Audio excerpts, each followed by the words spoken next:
आज का हमारा श्लोक है पहले अध्याय का 10 नंबर श्लोक। अध्याय फर्स्ट, श्लोक नंबर 10।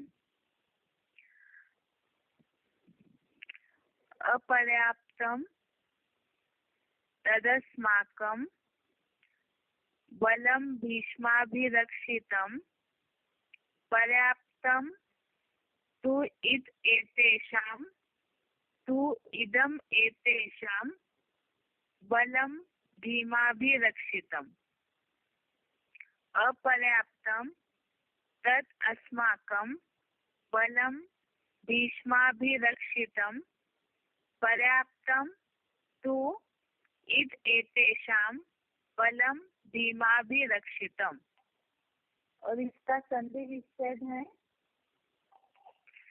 अपर्याप्तं तत् अस्माकं बलं भीष्माभिरक्षितं पर्याप्तं तु इदं एतेषां बलं भीमाभिरक्षितम्। एक बार इसका उच्चारण सुनते हैं।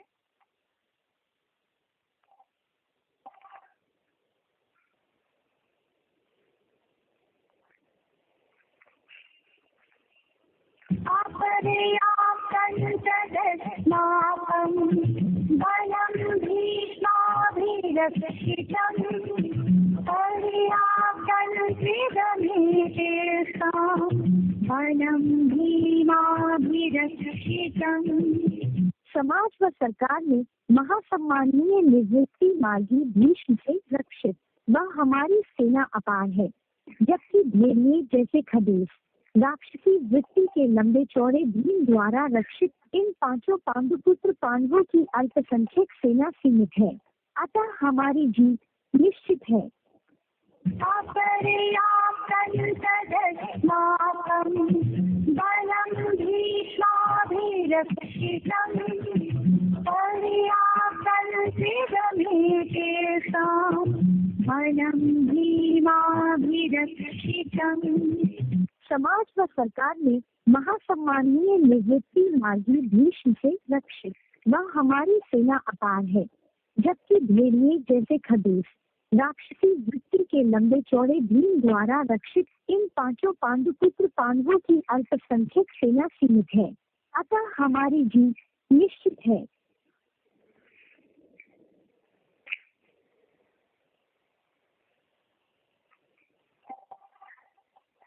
इसका अर्थ एक बार पढ़ते हैं। भीष्माभिरक्षितं तत् अस्माकं बलम।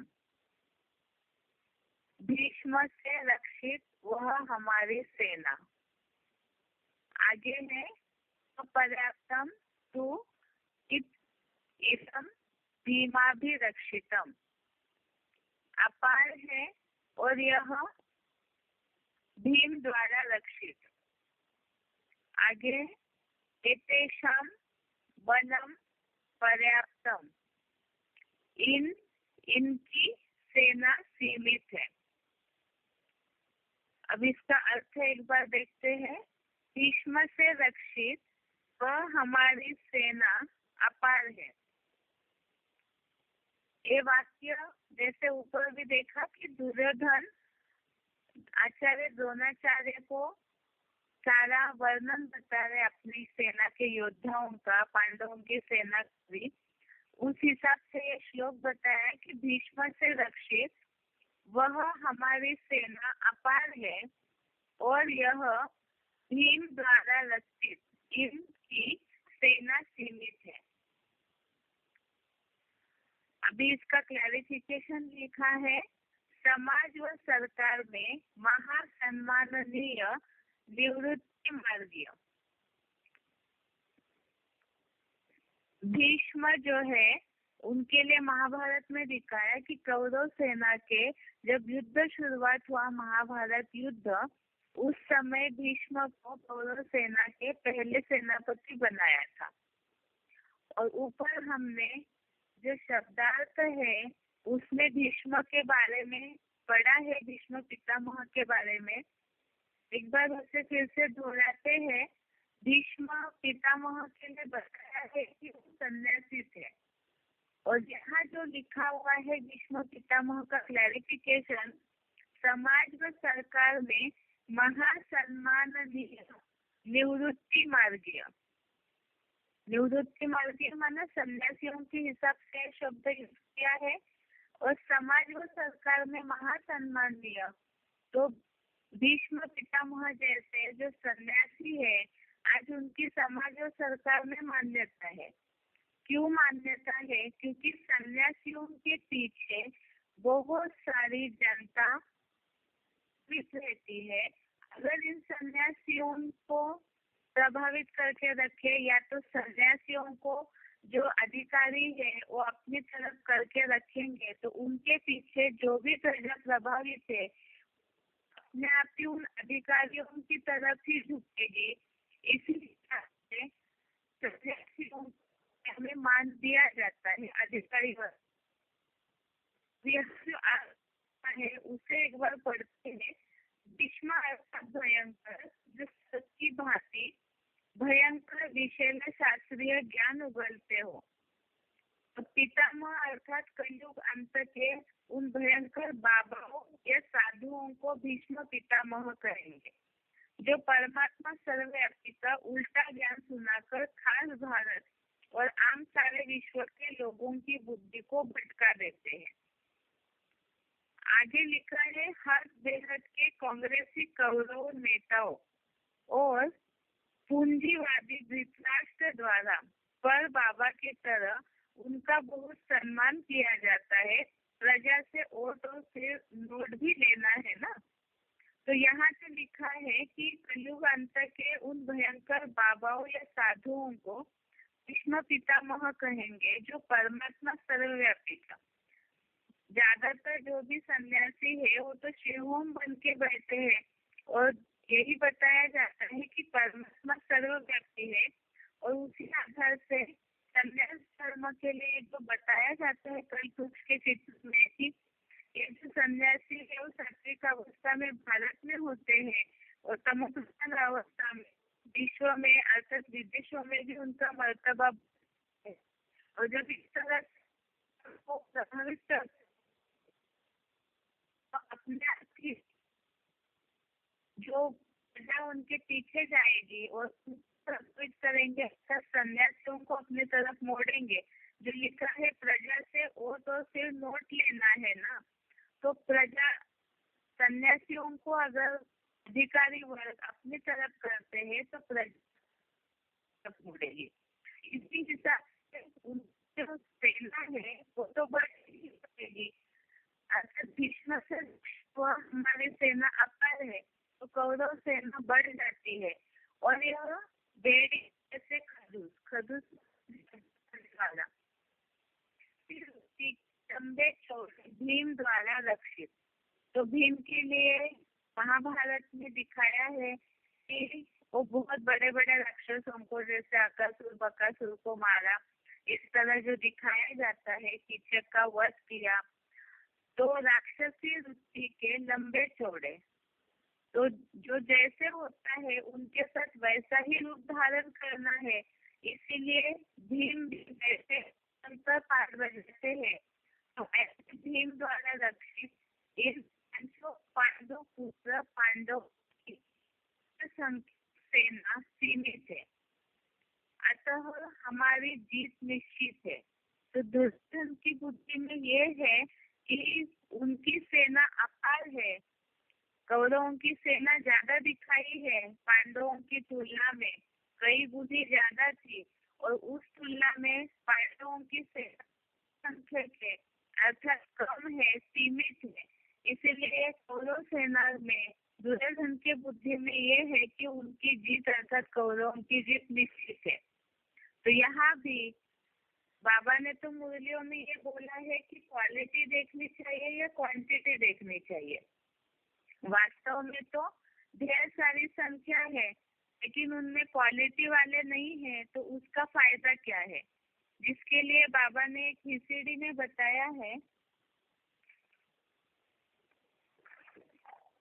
VCD नंबर 2232, VCD नंबर 2232, जिसमें बाबा ने बोला है कि पंडे को फॉलो करने वाले को पांडव कहते हैं। एक मात्रा बढ़ जाती है। पांडव उंगलियों पर गिनने योग्य है। महाभारत युद्ध में उनकी संख्या 5 से 7 अक्षरों हो जाती है। ऐसे ही तुम बच्चों की संख्या भी बढ़कर बहुत होगी, तो संख्या को देखना अच्छा है या क्वालिटी को देखना अच्छा है? पांडवों की संख्या कम है, लेकिन फिर भी पर भी अगर सारे ही ज्ञानी तो आत्माएं होंगे, अच्छे योद्धाएं होंगे, तो उसके आधार से पांडवों की सेना में जो एक मत था, एकजुटपना था उन भाइयों में, तो उसी आधार से पांडवों ने कौरवों पर जीत पाई है। इसीलिए बाबा संख्या को नहीं देखते हैं, बल्कि उनके अंदर, पांडवों के अंदर जो विशेषता थी उसे देखा है। इसी तरह से VCD 561, VCD नंबर 561, इसमें बाबा ने बोला है कि संख्या अगर ज्यादा है, लेकिन वास्तव में खून को शुद्ध रखना जरूरी है या संख्या बढ़ाना जरूरी है? शेर एक ही सारे जंगल को कंट्रोल कर लेता है। हिस्ट्री में भी ऐसे बहुत मिसाल मौजूद है। शिवाजी की सेना थोड़ी थी, तो भी औरंगजेब की बड़ी सेना को हरा दिया। तो इसीलिए ही बाबा ने मुरली में भी बोला है कि निर्बल से लड़ाई बलवान की। तो यहाँ भी पांडवों की सेना कम है, लेकिन फिर भी जीत तो पांडवों की हो जाती है। इस हिसाब से इस श्लोक का अर्थ यहाँ जो बताया है कि समाज व सरकार में महासम्माननीय निवृत्ति मार्गीय भीष्म से रक्षित वह हमारी सेना अपार है, और यह भेड़िए जैसे खदूस राक्षसी वृत्ति के लंबे चौड़े भीम द्वारा रक्षित इन 5 पांडुपुत्रों पांडवों की अल्पसंख्यक सेना सीमित है। तो ये दुर्योधन की बुद्धि में तो गलतफहमी है कि अतः हमारी जीत निश्चित है। आज का एक श्लोक हो गया, पहले अध्याय का 10 नंबर श्लोक। अभी कल का जो टॉपिक है आत्मा का बेसिक परिचय, उसे आगे करते हैं।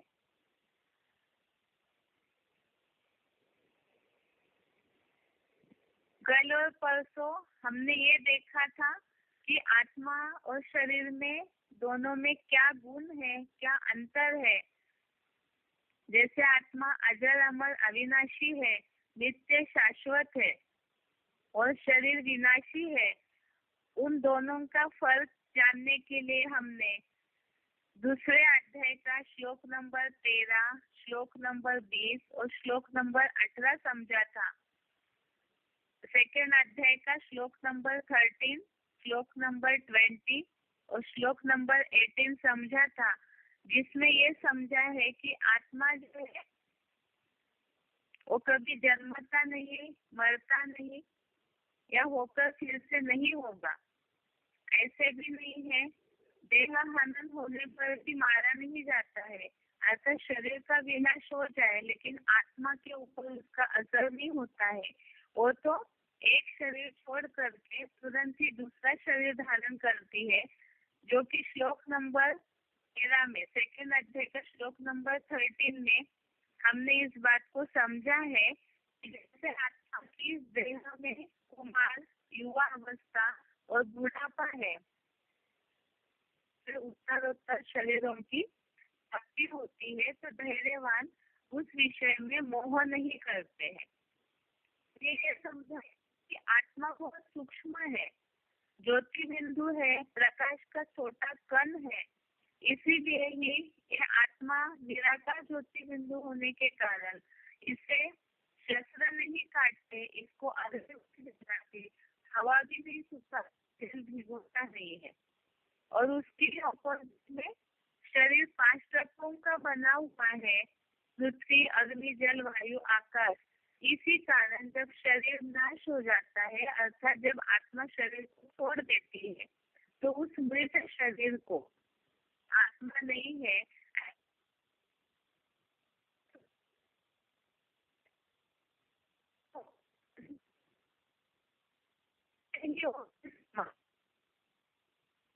इसके अलावा ये समझा, आत्मा जैसे सूक्ष्म ज्योति बिंदु है तो उसे मापा नहीं जा सकता है। अब शरीर तो आंखों से दिखाई देता है, उसकी लंबाई चौड़ाई मापी जा सकती है, लेकिन आत्मा बहुत सूक्ष्म है, वो मापी नहीं जा सकती। इसीलिए श्लोक नंबर 18 में हमने ये शब्द समझा, अप्रमेय, अर्थात तो माप नहीं की जा सकती है।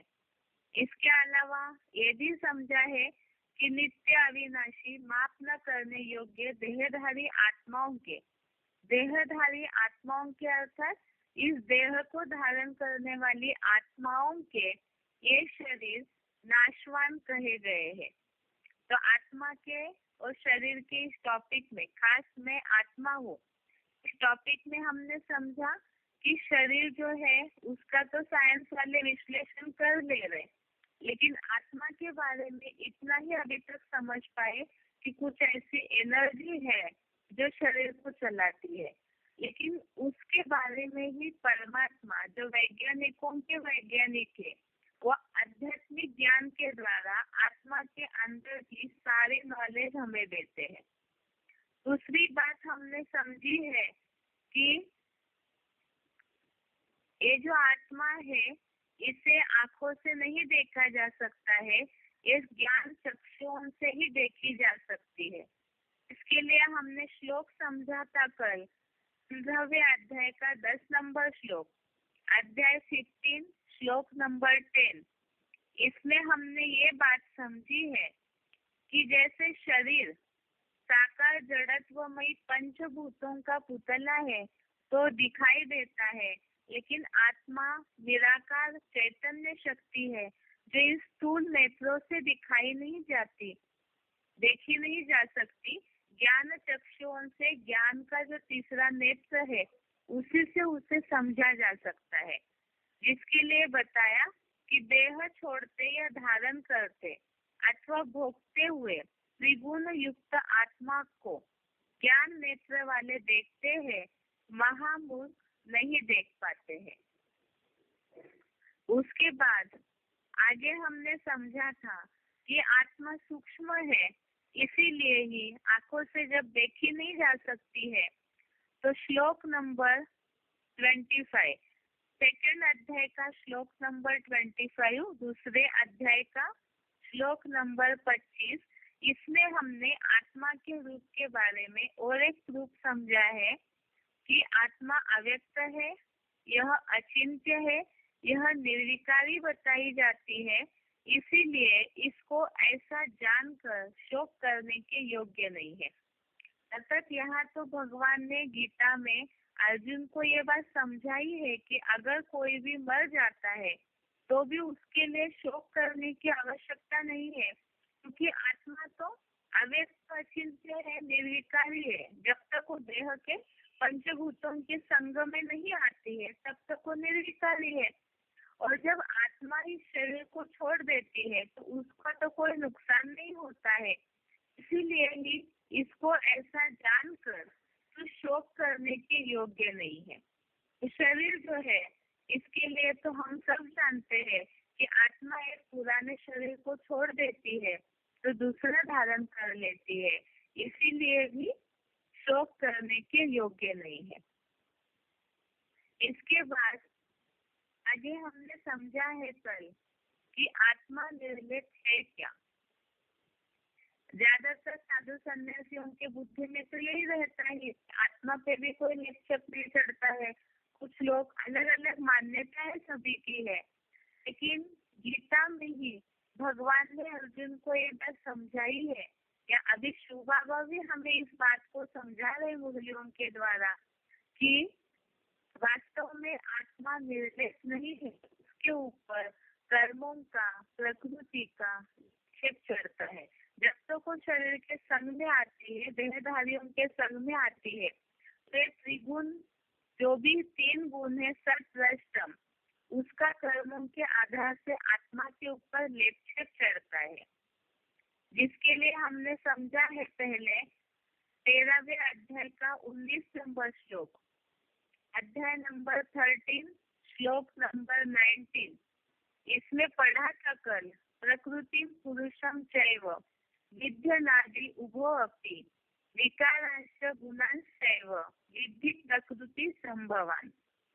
अर्थात आत्मा को पुरुष, शरीर को प्रकृति कहा गया है, तो दोनों ही अनादि है। विकार और 3 गुण प्रकृति से उत्पन्न हुआ जान, तो प्रकृति में तो परिवर्तन हो जाता है, आत्मा तो सूक्ष्म ज्योति बिंदु ही रहती है। अब यहाँ विकार और 3 गुण प्रकृति से उत्पन्न हुआ जान, तो प्रकृति अर्थात जो शरीर 5 तत्वों का पुतला है, और जब देह धारण करने वाली आत्माओं के संग में आते हैं, तो उनके संस्कारों के अनुसार या तो समय के काल चक्र के अनुसार जो भी कर्मों में ऊपर नीचेपना हो जाता है, तो उसका ही असर आत्मा के ऊपर हो जाता है। इसी के लिए नीचे भी श्लोक दिया हुआ है, 13वें अध्याय का 20 नंबर श्लोक, अध्याय नंबर 13 श्लोक नंबर 20, जिसमें बताया है कार्य करण कर्तृत्व हेतु प्रकृति उच्यते पुरुषः सुख दुःखानां भोक्तृत्व हेतु उच्यते। अर्थात पुरुष सुख दुख के भोक्तापने में कारण है और प्रकृति कार्य और इंद्रियों के साधन रूप रचना में कारण है। अर्थात इंद्रिया साधन है और उस साधनों के द्वारा शरीर रूपी प्रकृति जो कार्य करते हैं, उसका ही असर ये आत्मा रूपी पुरुष जो है उनको सुख दुख के रूप में भोगना पड़ता है। इसीलिए यहाँ ये बात बताई है कि आत्मा जो है जब शरीर के द्वारा कार्य करने लगती है, तो आत्मा के ऊपर सुख दुख का अर्थात ही पाप पुण्य का लेपछेप चढ़ना शुरू हो जाता है। इसी के बाद आगे बताया है 15वें अध्याय का 9वां श्लोक, अध्याय 15 श्लोक नंबर 9। इसमें बताया है श्रोत्रम चक्षुः स्पर्शनम च रसनम घ्राणम एव च अधिष्ठाय मनश्च अयम विषयान उपसेवते। अर्थात आत्मा ही कान, आँख, त्वचा, जीवा अर्थात जीव और नासिका माना नाक और साथ ही मन का आधार लेकर विषय भोगों का सेवन करती है। ये तो हमने मुरलियों में भी समझा है। इस बात को अब बेसिक कोर्स करा रहे हैं तो डायरेक्ट किसी को ये नहीं बता सकते कि मुरली में बाबा ने ऐसे बोला है, लेकिन एक व्यवहारिक बात है कि आत्मा अव्यक्त है, ज्योति बिंदु है, निराकार है और बिना शरीर के आत्मा कोई काम नहीं कर सकती है। जैसे शरीर में अगर आत्मा प्रवेश नहीं है, आत्मा नहीं है, तो शरीर जड़वत है, मिट्टी का पुतला है। इसी तरह से आत्मा भी जब तक शरीर धारण न करे तब तक वो भी जड़वती कही जाएगी। उसमें चैतन्यता तभी आती है जब आत्मा शरीर का आधार ले या जन्म ले। इसी हिसाब से बताया कि आत्मा जो है वो कान, आँख, त्वचा, जीभ, नासिका, नाक इन सब इंद्रियों के द्वारा, जो ऊपर श्लोक आया, इंद्रियों के साधन रूप रचना में कारण है, अर्थात इंद्रियों के द्वारा, उस साधनों के द्वारा आत्मा जो है वो कार्य करती है। साथ में बताया साथ ही मन का आधार लेकर विषय भोगों का सेवन करती है। इसी हिसाब से मन के लिए तो हमने सुना है मुरलियों में कि मन अगर इंद्रियों का साथ न दे तो पाप करने की तो बात ही नहीं है। मन चंचल है, वो भटकते रहता है, इसीलिए ही पाप पुण्य बनते रहते हैं। तो मन का आधार लेकर विषय भोगों का सेवन करती है। तो इसीलिए बताया आत्मा के ऊपर इन इंद्रियों के आधार से जो भी कर्म करती है उसी का लेपछेप चढ़ता है। आगे बताया है अब ये लेप जो चढ़ता है पाप चढ़ने के कारण, जैसे कि सुई पर जब जंक लगा हुआ है तो उस कट को निकालने के लिए मिट्टी तेल से उसे घिसा जाता है।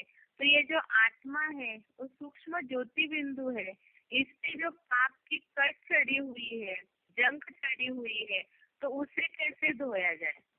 अब दुनिया में लोग गंगा जी में नहाने जाते हैं या कहीं ना कहीं यज्ञ याज्ञ करके सोचते हैं कि हमारे पाप धुल जाएंगे, लेकिन इसके लिए बताया है कि स्थूल पानी से तो केवल शरीर शुद्ध हो सकता है, लेकिन आत्मा के ऊपर जो पाप चढ़ते हैं वो तो पहले ही हमने समझा कि आत्मा इतनी सूक्ष्म है कि उसे जल भिगो नहीं सकता है, तो फिर वो पानी से कैसे धुला जाएगा।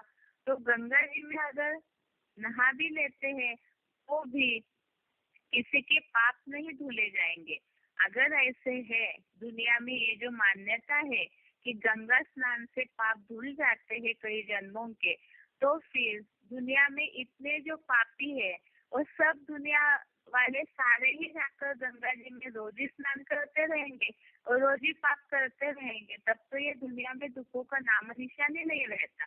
लेकिन वास्तविकता तो ऐसी है नहीं। वास्तविकता तो ये है कि स्थूल पानी से केवल स्थूल मैल साफ हो सकता है, और आत्मा जो सूक्ष्म है उसका मैल धुलने के लिए तो कोई ऐसी सूक्ष्म चीज चाहिए जिससे आत्मा के ऊपर से पाप की कट उतरी जा सकती है। और इसीलिए ही हमने कल इस श्लोक को समझा है, अध्याय 5वां श्लोक नंबर 17, 5वें अध्याय का 17वां श्लोक। इसमें कल एक शब्द आया था, ज्ञान निर्धूत कल्मषा, अर्थात ज्ञान से पूर्णतः धुले पापों वाले। ज्ञान से ही इस पाप को धुला जा सकता है। ज्ञान को जल कहा है। गीता में शब्द भी आया है, नहीं ज्ञानेन सदृशम पवित्रमिह विद्यते, अर्थात ज्ञान के अलावा और कोई पवित्र चीज इस दुनिया में नहीं है। तो उसी ज्ञान जल से आत्मा को धोया जा सकता है, जिसके लिए हमने समझा है इस श्लोक को, तद बुद्धय तदात्मानम तन्निष्ठः तत्परायणः गच्छन्ति अपुनरावृत्तिं ज्ञान निर्धूत कल्मषः। तो ये जो हमने श्लोक समझा है कल, कि इस आधार से कि यहाँ पे ज्ञान जल के द्वारा ही पापों को धुला जा सकता है, इसलिए ये बात साबित होती है कि आत्मा निर्लेप नहीं है, लेपछेप लगता है आत्मा को, क्योंकि आत्मा जो है शरीर में जब आती है तो आसक्त हो जाती है और उसी आधार से वो भोगती भी है इंद्रियों के द्वारा भोगों को। इसीलिए ही जब वो भोगना शुरू करती है, आसक्ति में आती है, तभी उसके ऊपर जो लेपछेप चढ़ता है, तो उसी के कारण पाप आत्मा या पुण्य आत्मा कहा जाता है। पाप शरीर व पुण्य शरीर नहीं कहा जाता है। क्यों? क्योंकि शरीर तो साधन मात्र है, लेकिन उसके द्वारा कराने वाली जो है वो आत्मा है। आत्मा के ऊपर जैसे संस्कार होंगे वो उसी आधार से तो कर्म करवाएगी शरीर से। इसीलिए ही पाप पुण्य का जो लेपछेप है वो आत्मा पे चढ़ता है। जब आत्मा पे लेपछेप चढ़ रहा है तो गंगा जी में जाकर स्थूल पानी से स्नान करने से पाप कैसे धुल जाएंगे। इसीलिए ही जल है जो सारे पापों को धो सकती है। और यही सारे श्लोकों से एक बात सिद्ध होती है कि आत्मा निर्लेप नहीं है, उस पे लेपछेप चढ़ता है, और वो लेपछेप चढ़ता है उसे उतारने के लिए ही। आत्मा खुद में इतनी सक्षम नहीं है कि खुद ही अपना लेपछेप उतारे। तो परमात्मा के द्वारा जो ज्ञान दिया जाता है, कोई मनुष्य मात्र का ज्ञान किसी के पापों को नहीं धुल सकता है, क्योंकि मनुष्य खुद ही सब विकारों में फंसे हुए हैं, इस शरीर के बंधन में फंसे हुए हैं।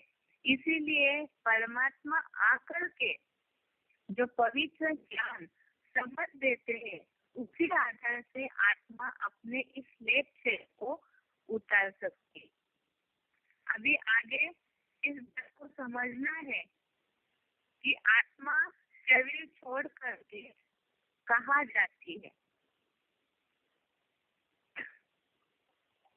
अब इस बात से एक बात और साबित हो जाएगी, ज्यादातर लोगों के बुद्धि में ये जो रहता है, कई दुनिया वाले ये मानते हैं कि आत्मा जब शरीर छोड़ती है तो कई जानवरों में जाती है या तो कहीं और योनियों में जाती है, तो आगे साबित करेंगे।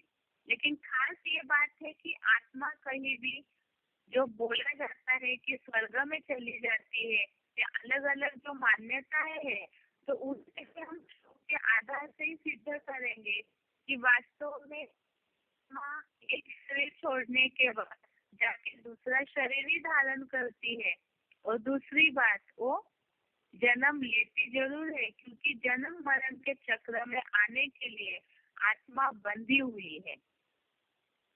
इसी के लिए ही ये टॉपिक है, आत्मा शरीर छोड़कर कहाँ जाती है। इसमें पहले समझना है, ये है अध्याय 2 श्लोक नंबर 20, अध्याय 2 श्लोक नंबर 20। इसमें बोला है, जातस्य ही ध्रुवो मृत्यु ध्रुवम जन्म मृतस्य च तस्मात् परिहार्यते न त्वं शोचितुमर्हसि। जातस्य ही ध्रुवो मृत्यु ध्रुवम जन्म मृतस्य च तस्मात् परिहार्यते न त्वं शोचितुमर्हसि। तो इसमें बताया है, जन्म लेने वाले की मृत्यु निश्चित है और मरने वाले का जन्म सुनिश्चित है। तो इसका अर्थ ये है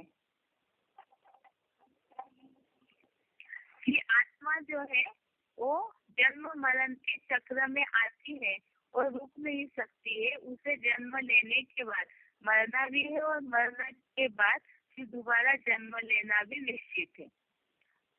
अभी अगली बात है कि आत्मा जाकर के दूसरा शरीर धारण करती है। इसके लिए भी गीता में श्लोक आया है, अध्याय 2 श्लोक नंबर 22। इसमें बताया, अध्याय 2 श्लोक नंबर 22, वासांसि जीर्णानि यथा विहाय नवानि गृह्णाति नरोपराणि तथा शरीरानि विहाय जीर्णान्यन्यानि संयाति नवानि देहि। श्लोक दोबारा पढ़ रहे हैं, वासांसि जीर्णानि यथा विहाय नवानि गृह्णाति नरोपराणि तथा शरीरानि विहाय जीर्णान्यन्यानि संयाति नवानि देहि। अर्थात जैसे मनुष्य पुराने वस्त्रों को त्याग कर दूसरे नए ग्रहण करता है, उसी प्रकार पुराने शरीरों को छोड़कर आत्मा दूसरे नए को ग्रहण करता है। तो इसी से यह सिद्ध होता है कि आत्मा एक शरीर छोड़ करके दूसरा धारण करती है। जैसे बताया है कि यहाँ पर जब वृक्ष है, जब जड़जड़ीभूत हो जाता है तो नया तो आ ही जाता है, उसका बीज लेकर के दूसरी जगह लगाते हैं। इसी तरह से जब शरीर कमजोर हो जाता है तब भी आत्मा को एक शरीर छोड़ करके दूसरा धारण करना पड़ता है। तो इसीलिए दूसरा जन्म लेने के लिए आत्मा बंधी हुई है तथा शरीर छोड़ करके आत्मा दूसरा जन्म लेती है। उसके बाद अगला श्लोक है 15वें अध्याय का 8वां श्लोक, अध्याय 15 श्लोक नंबर 8। इसमें बताया, शरीरम यत् अवाप्नोति यच्च अपि उक्रामति ईश्वरः गृहीत्वा एतानि संयाति वायु गंधान इव आशयात्। अर्थात जैसे वायु फूलों से सुगंधियों को ले जाता है, वैसे जब आत्मा ऊपर निकलता है और जब दूसरी देह को धारण करता है तब इन सूक्ष्म इंद्रियों को लेकर जाता है। जैसे वायु फूलों से सुगंधियों को ले जाता है, अर्थात हवा जो है वो फूलों से टकरा करके उनमें जो सुगंध है वो बहा कर ले जाती है। वैसे ही जब आत्मा ऊपर निकलता है, अर्थात आत्मा इस शरीर को छोड़ करके जब आसमान में निकलती है, तो उस समय दूसरा शरीर धारण करने के लिए ही तो एक शरीर छोड़ के निकल जाती है। तो हवा की तरह ही आत्मा भी दूसरा देह धारण करने के लिए जब निकलती है, तब इन सूक्ष्म इंद्रियों को लेकर जाती है। और आत्मा की सूक्ष्म इंद्रियां बताया है मन, बुद्धि और संस्कार। तो ये सारी तीनों इंद्रियों को ही आत्मा अपने साथ लेकर जाती है, जिसके लिए बताया है कि पूर्व जन्म के जो संस्कार आत्मा में रहते हैं, मन बुद्धि की पावर, विचारों की पावर जो रहती है, वही अगले जन्म में भी आत्मा अपने साथ लेकर के ही दूसरा शरीर धारण करती है। उसके बाद अगला श्लोक है अध्याय नंबर दूसरा, श्लोक नंबर 13, अध्याय सेकंड, श्लोक नंबर 13। इसमें पहले भी हमने पढ़ा था, देहिनोस्मिन् यथा देहे कौमारं यौवनं जरा तथा देहांतर प्राप्ति धीरस्तत्र न मुह्यति। तो इसमें हमने पढ़ा है जैसे कि आत्मा की इस देह में कुमार, युवा अवस्था और बूढ़ापा है, वैसे ही दूसरे दूसरे शरीरों की प्राप्ति होती है। धैर्यवान उस विषय में मोह नहीं करते हैं। तो आत्मा जो है उस शरीर में आने के बाद, जैसे मुरलियों में भी बाबा ने बोला है कि इस सृष्टि का नियम है सतो प्रधान, सतो सामान्य, रजो और तमो। इन चार अवस्था से सृष्टि पर जो भी आती है चीज उसको प्रसारित होना ही है।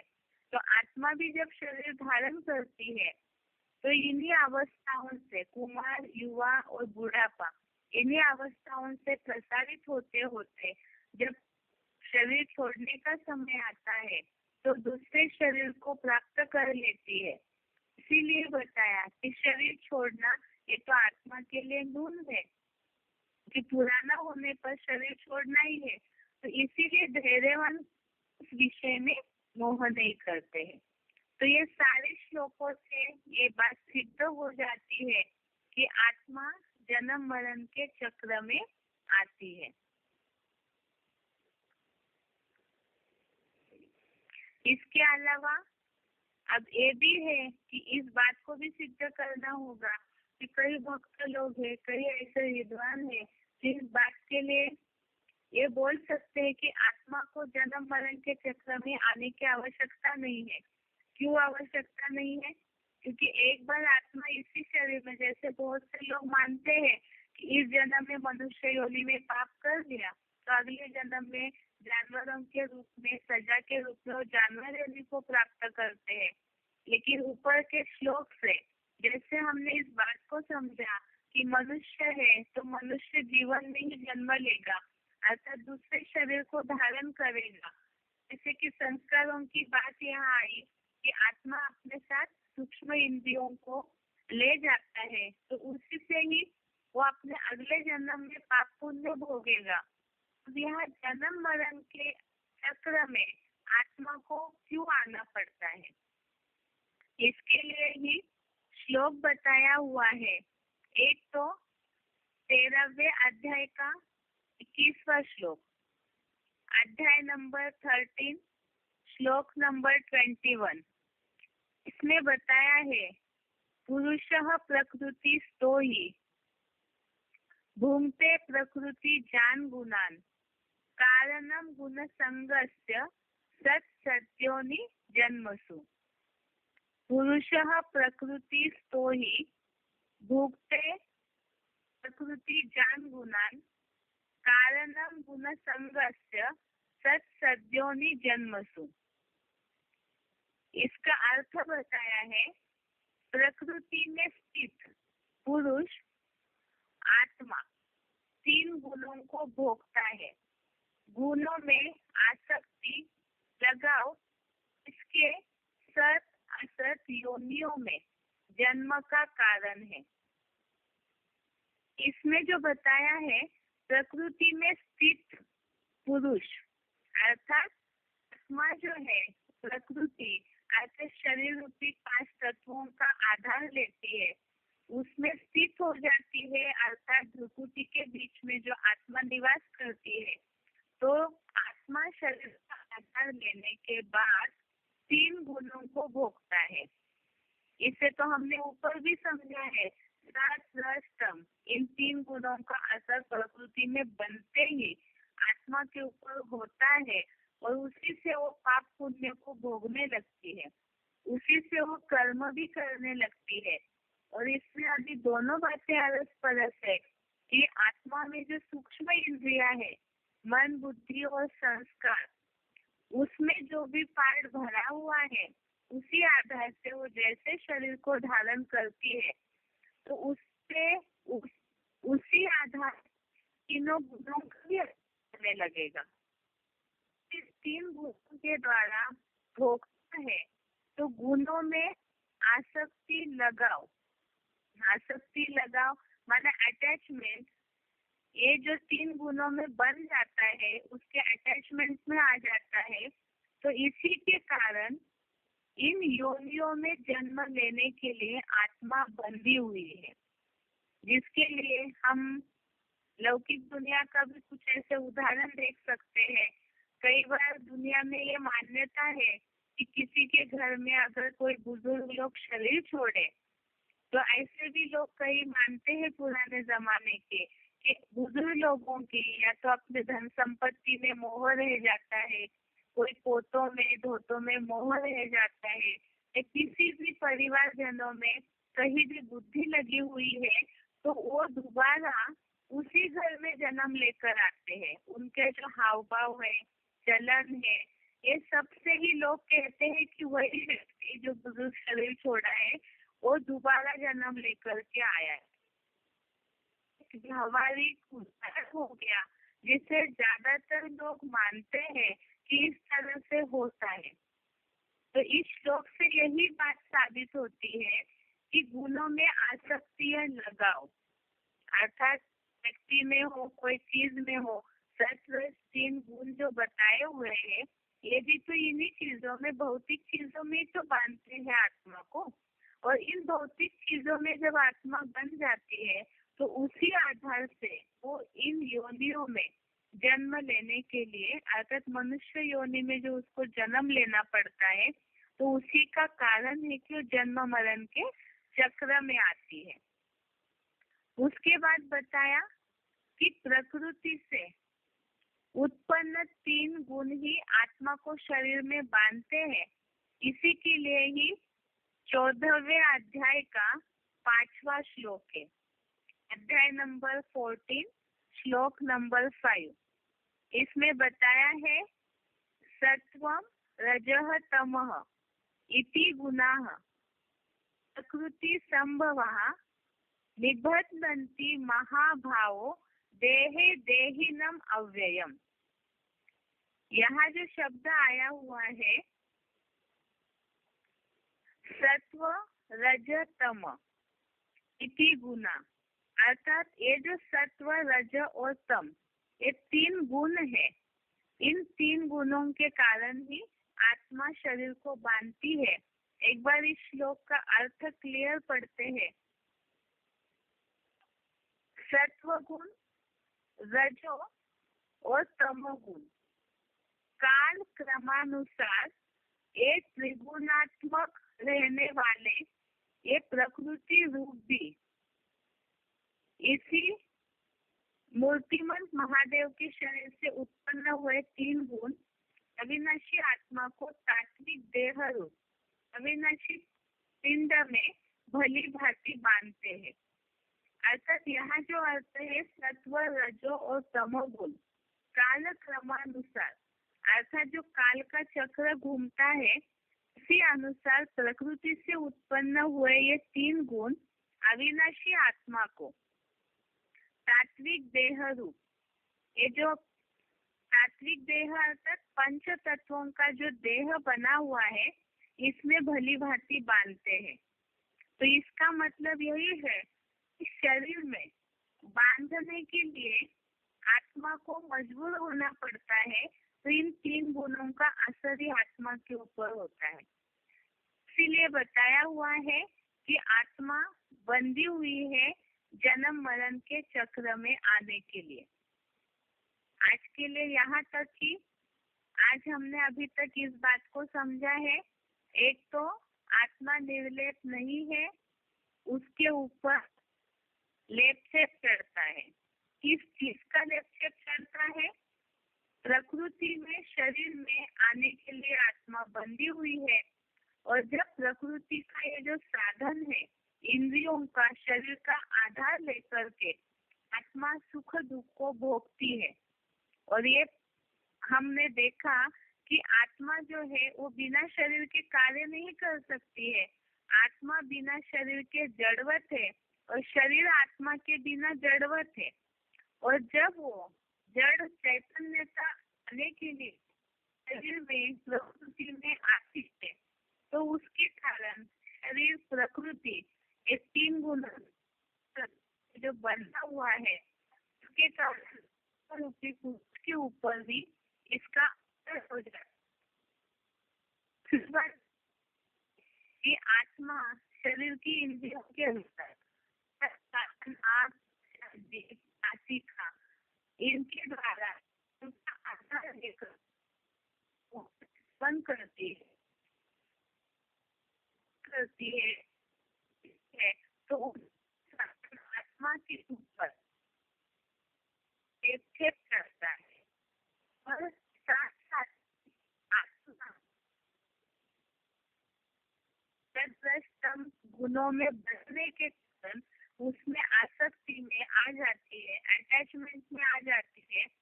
उसके कारण ही आत्मा के ऊपर पाप पुण्य का लेपछेप चढ़ता है। अब जब ये लेपछेप चढ़ता है, उसके लिए पाप पुण्य, पाप को धुलना जरूरी है। अब वो पाप धुलेंगे कैसे?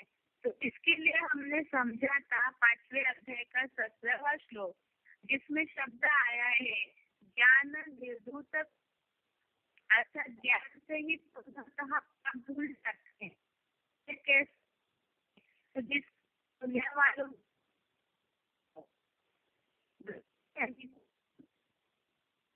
आत्मा के ऊपर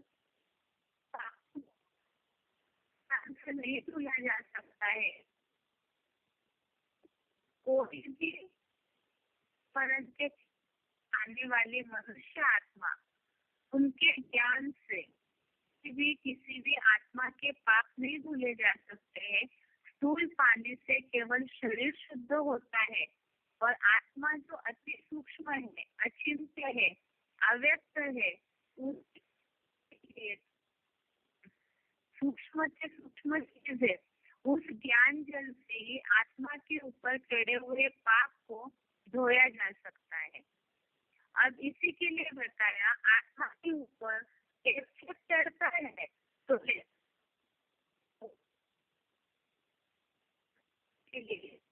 आत्मा को एक शरीर छोड़ देना होता है, या तो आत्मा जन्म मरण के चक्र में उसके